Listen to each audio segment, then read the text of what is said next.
So I'm driving by this school, right? And I see this sign with big bold letters that says, "Bring prayer back into schools for the children and the teachers." And I just thought, wow, what a fantastic idea. Because if there's one thing the American education system needs, it's more mandatory rituals.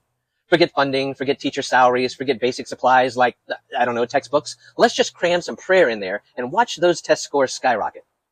Now, don't get me wrong. I am not here to knock religion. If prayer gets you through the day, great. But here's the thing. School is not a church. It's a place where kids are supposed to learn. And let's be honest, most of them barely tolerate that as it is. You think they're going to suddenly find the divine because the principal says, "All right, kids, before we learn algebra, bow your heads and say a little something to the Almighty." Please.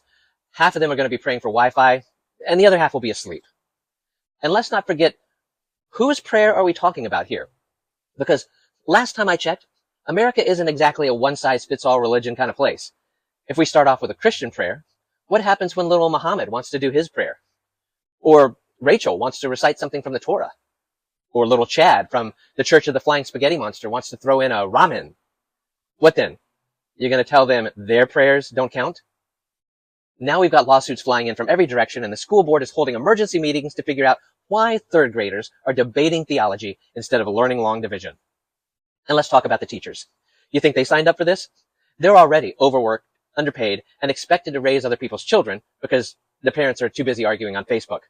Now we want them to lead daily prayer also? That's above their pay grade. You think Miss Johnson, who's been teaching for 27 years and has one nerve left, wants to mediate a religious debate before morning announcements? She's barely holding it together as it is. Look, religion is a personal thing. It's beautiful because it's personal. You want to pray before school? Go for it. Want to have a little moment with the Almighty before your history test? Knock yourself out. But making it mandatory as part of public education? Yeah.